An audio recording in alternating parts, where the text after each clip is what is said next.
네, 부원장님 어서 오십시오. 안녕하세요. 자, 지난 토요일이었습니다. 계엄 11일 만에 대통령 탄핵안이 가결됐습니다. 한 차례 부결 뒤에 표결이었고 국민의힘 찬성표가 절실했기 때문에 긴장감이 굉장했습니다. 그 실제 결과도 아슬아슬하게 가결이 되었기 때문에 지켜보시는 분들도 많이 손에 땀을 쥐고 지켜보셨을 것 같은데 부원장님 그 가결 순간 어떤 마음으로 지켜보셨는지 궁금합니다. 45년 만에 특전사 병력을 국회에 투입해가지고 국헌을 물러난 사건이지 않습니까? 온 국민이 이걸 다 지켜봤습니다. 저는 국민의힘 국회의원들도 양심이 있다면, 염치가 있다면 이 위헌적 상황에 대해서 충분히 양심에 따라서 투표를 할 거라고 생각했는데 당리당략에 의해서 하다 보니까 굉장히 아슬아슬하게 통과된 측면들이 좀 있었고요. 환호를 지르지 않았습니다, 민주당이. 왜 그러냐면 이건 엄중한 사안이기 때문에 이 통과가 되더라도 뭔가 이게 차분한 과정에서 이 위헌적 사태들을 국회가 하나씩 풀어가겠다 이런 것들을 좀 그때 행동으로 보여줬는데요. 그런 마음가짐으로 지금까지 좀 이어오는 것 같습니다. 네, 자 국회에서 탄핵소추안이 가결이 됐고 그 직후에 윤석열 대통령은 담화를 발표했습니다. 담화의 내용이 생각보다 좀 세게 나왔다라고 하는 평가가 좀 많았던 것 같습니다. 포기하지 않겠다라고 하는 건데 도대체 무엇을 포기하지 않겠다는 것인지 그 내용도 좀 궁금했는데요. 윤석열 대통령의 반응, 담화를 통해서 보여진 반응은 어떻게 평가하시겠습니까? 윤석열 대통령이 최근에 담화를 4번 발표했습니다. 언제 했냐면 계엄령을 선포할 때, 그리고 계엄령을 해제할 때, 그리고 한동훈 대표에게 뭔가를 다 물려준다고 할 때, 그리고 이제 마지막에 4번째 담화가 탄핵이 되기 전에 있었는데 첫 번째, 두 번째, 네 번째 이 담화에 특징점이 있습니다. 뭐냐면 윤석열 대통령이 3가지 인식에서 크게 변화 없이 계속 유지되고 있는 환한 상태라는 겁니다. 첫 번째로는 국회가 민주당이 예산 문제 등등으로 해서 본인의 헌법 그 질서 안에서 본인에게 반대하는 것까지도 그걸 국헌문란이라고 윤석열 대통령이 인지하고 있다는 겁니다. 두 번째로는 이번 총선에서 압도적 야당에게 192석을 얻어준 이 선거 자체가 불법 선거이고 조작된 선거라는 그 인식을 갖고 있습니다. 세 번째로는 여전히 대한민국 사회가 종북 세력, 북한을 추종하는 종북 세력과 반국가 세력에 의해서 좌지우지되고 있고 본인을 향한 공격들이 이루어지고 있고 윤석열, 김건희 특검을 요구하고 있다고 인식하고 있는 이 3가지의 이 대통령의 허무맹랑한 공상과 같은 망상과 같은 이 인식이 변하지 않고 있고 담화문에 그대로 녹아져 있다는 거고 4번째 담화가 발표됐을 때 국민의힘 내에서도 탄식이 흘러나왔다고 합니다. 야, 이럴 수가 있냐. 근데 이 대통령의 인식이 변하지 않은 상태로 지금 직무정지가 돼 있지만 그렇기 때문에 이 대통령은 이 인식을 기반으로 해서 아스팔트 우파들을 동원하기 위한 여러 가지 행보들을 기획하고 있고 이번에 탄핵 심판하는 과정에서 그다음에 검찰의 수사 과정에서도 그런 모습들을 보이지 않을까 그렇게 우려스럽게 좀 느껴집니다. 네, 야당에 대한 책임 그리고 선거에 대한 부정 그리고 역시 종북 세력 또 반국가 단체에 대한 탓 결국에 이 계엄 사태 이전부터 견지해왔던 대통령의 자세는 이 사회를 대하는 자세는 탄핵안이 가결이 되고 나서도 결국 바뀌지 않았던 쭉 이어져 오고 어떤 변화도 없었다라는 부분을 지적을 해주셨습니다. 예. 탄핵소추안 가결로 헌재도 좀 빠르게 움직이고 있습니다. 앞서 영상에서 보셨겠지만 27일이 첫 번째 준비기일로 정해졌습니다. 지금 헌법재판소는 무엇보다 이 문제를 최우선해서 빠르게 결론을 내겠다라고 하는 태도를 일관되게 유지하고 있는데요. 좀 언제쯤 이제 저희가 좀 예상을 좀 해볼 수 있을까요? 이게 기간이 어느 정도 걸릴지? 저희가 헌정사상 이제 대통령 탄핵을 2번 거쳤는데 그리고 이제 3번째지 않습니까? 노무현 대통령 때는 말을 가지고 선거에 영향을 미치는 거 아니냐라고 했고 그때는 60여일 만, 2달 만에 결론이 났습니다. 박근혜 대통령은 국정농단 사건이었죠. 그때도 3개월 이내에 사실은 결론이 난 사안인데 이번 사건은 법조계나 헌법학자들이나 공히 얘기하는 것이 온 국민이 내란 사태를 다 지켜봤고 친위 쿠데타라는 것들을 우리가 다 지켜봤기 때문에 법리적으로 쟁점이 될 만한 부분들이 그렇게 많지 않다고 합니다. 그리고 관련된 증거들도 영상 기록과 그다음에 이 관련자들의 국회 증언 이것을 통해서도 충분히 확인될 수 있는 것들이 차고 넘치기 때문에 이 판단하는 과정이 박근혜 대통령 국정농단 사건보다는 더 짧을 것이다 라고 지금 모두가 얘기하고 있는 상황입니다. 일단 이것은 실제로 군대가 출동을 해서 국회 안에 들어갔고 또 국회 안에서 일부 소요가 있었고 또 실제로 국회 안에서 국회를 해산을 하려고 하는 목적이 진술을 통해서 어느 정도 나온 상황이기 때문에 이게 기존의 어떤 쟁점이 돼서 크게 다툴 만한 만한 부분들이 많지 않다. 그래서 뭐 지난 박근혜 대통령 사례와 같이 길어지지는 않을 것 같다라는 말씀을 해주셨고요. 자, 탄핵을 심판해야 할 헌법재판관 임명 문제가 그런데 이전에 있어서 또 이것도 굉장히 관심을 끌고 있습니다. 지금 헌법재판관 원래 9석인데 6명만 있고 3명을 더 이제 3명을 추가로 임명을 해야 되는 상황입니다. 여기에 대해서 여당인 국민의힘은 헌법재판관을 대통령 권한대행이 임명을 해서는 안 된다 이런 주장까지 권선동 원내대표가 내놓고 있는 상황인데 공석인 이 국회 추천 몫의 재판관 3명을 과연 한덕수 권한대행이 임명할 수 있느냐 없느냐 이제 이 문제도 좀 있고 이 부분에 대해서 헌법재판소도 또 입장을 내놓았고 야당도 입장을 내놓고 이런 상황입니다. 여당의 주장이 관철되긴 쉽지 않아 보입니다. 지금 상황에서는 어떻게 보십니까? 그렇습니다. 그리고 추경호 원내대표 시절에 이미 이 내란 사건이 벌어지기 이전에 이미 여야가 합의해서 국회 몫인 3명의 헌법재판관 후보자들을 이번에 12월 달에 인사청문회를 하기로 이미 합의된 사항입니다. 그래서 이 합의된 사항이 진행되는 과정인데 권선동 원내대표가 바뀌신 지 얼마 안 돼가지고 이거 사안을 잘 모르신가 보고 또 본인이 2017년도에 당시에 박근혜 탄핵 소추위원 단장을 하실 때 했던 발언들도 아직 기억이 좀 나지 않으신가 본데 이거는 국회법 절차에 따라서 지금 진행되고 있고 다음 주에 23일, 24일 날 인사청문회가 이루어지고 12월 30일 날 국회 표결이 이제 이루어질 건데요. 한덕수 권한대행이 국민의 뜻과 국회의 뜻을 받들어서 국회 몫의 헌법재판관들에 대한 임명 절차를 진행할 거로 보여집니다. 네. 자, 국민의힘은 아직도 이 탄핵 결과에 대해서 좀 받아들이기 힘들어하는 모습이 아닌가라는 우려가 좀 나오고 있는데요. 이 탄핵 심판에 참여할 국회 탄핵소추위원단을 모집해야 함에도 불구하고 구성해야 됨에도 불구하고 국민의힘은 이 탄핵소추위원단에 참여하지 않겠다라는 입장을 정했습니다. 자신들이 배출한 대통령 탄핵에 참여하기 어렵다는 것인지 아니면 다른 이유가 있는 것인지 여기에 대해서는 어떻게 해석을 하는 게 좀 타당할까요? 이렇게 되면 국민의힘은 내란 동조 세력이 아니라 내란 공범 세력이 되는 겁니다. 명백하게 온 국민이 다 이 현상을 다 지켜봤고 그리고 지금 관계자들의 증언들이 속속들이 언론 취재를 통해서 드러나고 있지 않습니까? 근데 이 계엄이라고 표현되는 내란 사태와 군사반란 사태에 대해서 헌법기관인 국회가 자기 역할을 방기한다라고 하는 것은 그것은 다른 이유가 아니라 결국은 윤석열 대통령과 이 내란을 공모하고 공범하는 정도 수준으로 지금 바라보고 있기 때문에 이런 행동을 보이는 걸로 생각하고요. 윤석열 대통령이 45년 전에 비상계엄의 상황으로 이 전국을 되돌렸잖아요. 그러다 보니까 국민의힘도 과거 민정당 상황으로 정당을 지금 바꿔가는 게 아닌가 그렇게 우려스럽게 저는 지켜보고 있습니다. 네. 자, 윤 대통령 측도 탄핵 심판 대비에 들어갔습니다. 발빠르게 좀 대응을 하는 모습입니다. 변호인단에 참여하고 있는 석동현 변호사, 윤석열 대통령 최측근으로 알려져 있는 이 석동현 변호사가 내란죄는 성립하지 않는다라는 주장을 일관되게 윤 대통령과 같은 주장을 하고 있습니다. 국회 탄핵소추안을 정면으로 반박하고 있는데 이거를 어떻게 받아들여야 될지 이거 어쩔 수 없는 주장이라고 봐야 될까요? 아니면 근거 있는 자신감으로 봐야 되겠습니까? 허무맹랑한 소리입니다.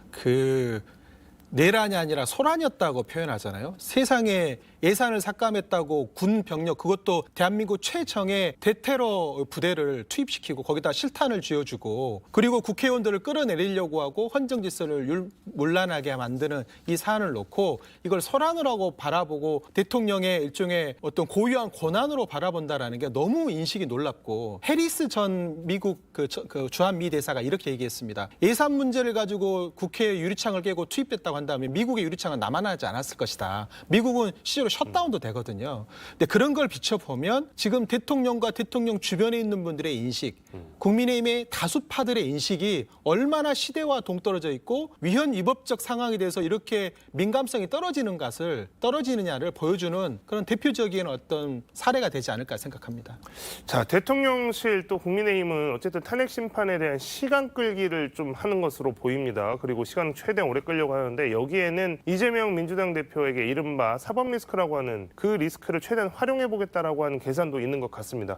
근데 이게 좀 뜻대로 되긴 쉽지 않아 보이거든요. 그렇습니다. 그건 사법적인 절차는 사법적 절차대로, 정치적 절차는 정치적 절차대로 저는 진행될 거라고 보고요. 이게 뭐 1+1도 아니고 이걸 두 개를 묶어야 될 아무런 이유가 없는 거지 않습니까? 지금은 대통령이 국민을 향해서 총뿌리를 겨누고 대한민국 최정예 부대들을 투입시켜서 국회의원들이 헌법에 따라서 행동하는 것들을 막으려고 했다라는 것. 그리고 헌법기관인 중앙선거관리위원회를 침탈해서 거기에 있는 서버들을 들고 나가려고 했다라는 이런 사실은 경청동지할 일들을 이거를 어떻게 우리가 그냥 그대로 바라볼 거냐 이런 문제로 바라봐야 되는데 당리당략이라는 굉장히 협소한 문제로 이 보수 정당이 이 문제를 바라보고 있다는 것에서 놀라움을 금할 수가 없고 보수 정당이라는 것은 기본적으로 헌정 질서를 잘 지키는 방식으로 모든 행동들을 하고 고민을 해야 되는데 지금 국민의힘은 보수 정당도 아니라 그냥 극우 정당과 아스팔트 태극기 우파 정당으로 완전히 협소해져 가고 있는 게 아닌가 이렇게 우려스럽게 바라보고 있습니다. 네.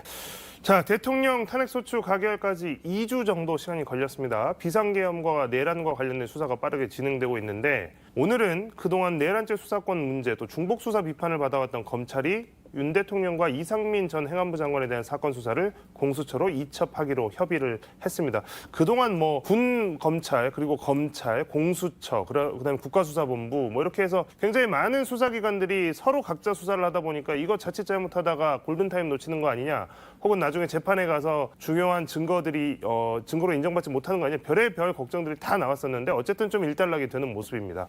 윤 대통령 수사는 공수처가 진행하기로 했고 김용현 전 국방장관 등 군 관계자들에 대한 수사는 검찰이 진행할 것으로 보입니다. 수사는 어쨌든 좀 더 속도를 내고 정리가 되게 되었는데요. 검찰과 공수처가 갑자기 좀 결정을 내렸습니다. 뭐 시한은 오늘로 박아두긴 했지만 어쨌든 정리가 좀 잘 되고 있는 긍정적인 모습으로 볼 수 있을까요? 아니 검찰이 저는 이 내란죄에 이렇게까지 열심히 수사를 하는 것이 굉장히 의아합니다. 오히려 지금 검찰은 김건희 여사 관련된 모든 사안에 대해서 무혐의를 하거나 아니면 셀프 수사를 하고 어떻게 보면 지금 윤석열 대통령이 내란죄까지 저지르게 되는 가장 큰 계기가 저는 검찰의 기능을 제대로 하지 않았기 때문에 운명 공동체처럼 검찰이 윤석열 대통령과 움직였기 때문에 저는 벌어진 일이라고 생각합니다. 근데 자기에게 지금 수사 권한도 없는 내란죄를 직권남용이라는 아주 작은 죄를 엮어가지고 뭔가를 하려고 하는 꼼수를 쓰고 있는 것이 이번에 오늘 바로 잡혀서 좀 다행스럽게 생각하고요. 결국 이 사건은 특검에서 결정이 될 겁니다. 여야가 이제 결국은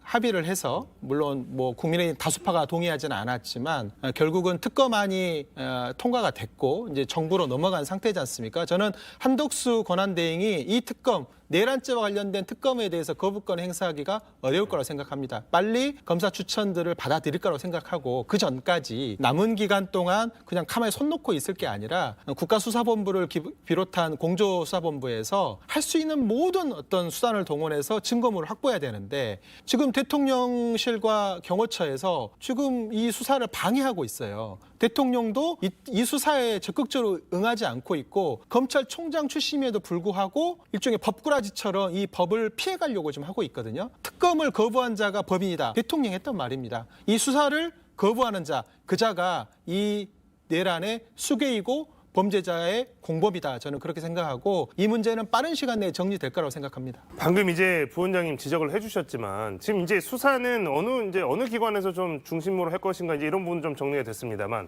가장 중요한 게 지금 내란 혐의 관련해서 수개로 지목이 되고 있는 윤 대통령이 실제 이 수사에 어느 정도 협조를 하느냐 그 수사가 되느냐 안 되느냐가 가장 중요할 텐데 방금 말씀해 주셨지만 지금 수사에 필요한 수사 절차들을 지금 다 거부를 하고 있는 상황이란 말이죠. 네. 이 부분에 대해서 이게 지금 어떤 전략을 쓰고 있는 건지도 좀 궁금하고 그리고 실제로 이게 헌재에서 어쨌든 본인의 변론을 펼쳐나가야 될 텐데 헌재에서 요구한 부분도 있는데 이런 부분까지도 과연 비협조적으로 나올 수 있을 것인가 이것도 좀 궁금하거든요. 결론적으로 보면 다 허무맹랑한 일장춘몽으로 끝날 거라고 봅니다. 왜냐하면 헌법재판소는 대통령 선서를 할 때 취임 선서를 할 때 헌법과 법률을 준수한다는 걸 명백하게 그걸 선서를 하거든요.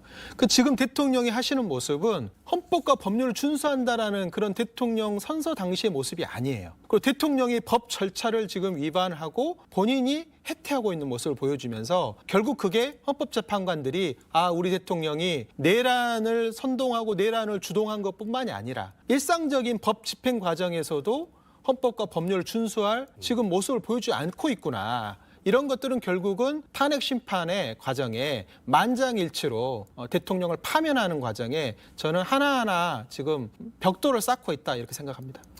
자, 방금 이제 말씀 나눴던 윤 대통령이 이미 지난주부터 검찰이나 또 이 공조수사본부의 출석 요구 거부한 것들에 대한 문제 제기가 쭉 있었고 또 국회 법사위에서도 이 부분에 대한 질의가 있었습니다. 어떤 내용의 질의였는지 한번 보고 와서 이야기 이어가도록 하겠습니다. 체포영장과 구속영장에 대해서는 공무상 비밀 등을 이유로 영장의 집행을 방해할 수 없습니다. 특수공무집행 방해와 직권남용 권리행사 방해죄로가 성립될 수 있음을 경고하는.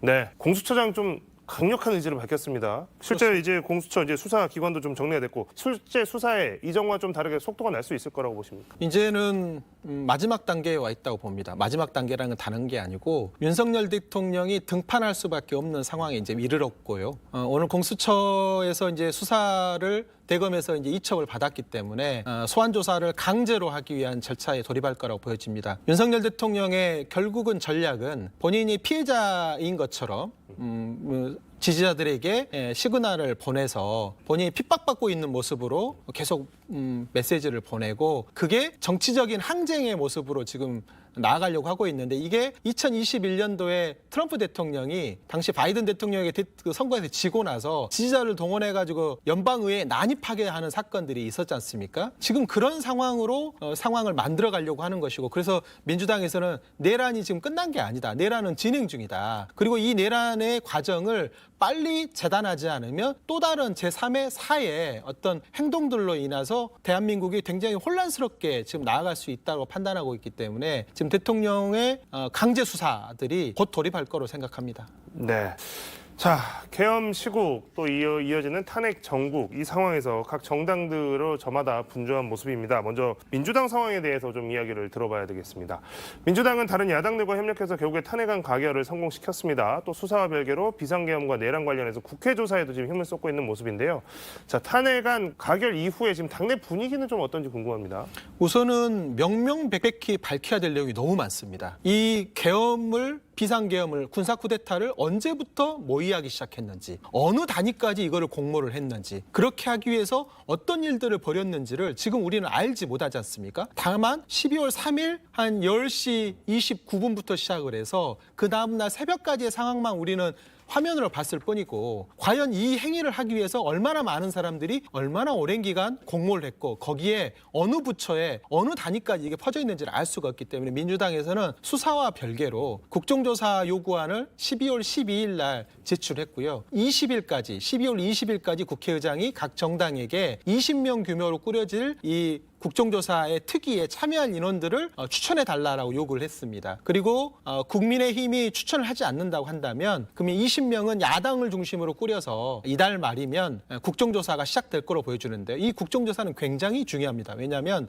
행정부에서 모든 사안에 대해서 이제 수사와 별개로 이 국정조사를 통해서 위증을 하게 되면 위증에 대한 처벌을 다 받아야 되기 때문에 이 조사 과정에 그동안 지금 숨겨져 있는 내용들을 진실을 드러낼 수 있고 또 헌법재판소가 판결하는 과정에 증거들을 직접적으로 취득하기 어렵잖아요. 그래서 이 국정조사를 통해서 많은 실체적 진실들을 드러내서 이거를 헌법재판소로 넘기게 되면 헌법재판관들이 이것들을 판단하는데 굉장한 도움이 될 거라고 생각합니다. 그래서 민주당이 할 수 있는 일들을 국회 차원에서 하고 또 특검이 빨리 출범을 해서 사법적 과정에서도 할 수 있는 내용들을 할 수 있게끔 좀 돕는 이런 역할로 지금 에너지를 다 집중하고 있는 상황입니다. 네.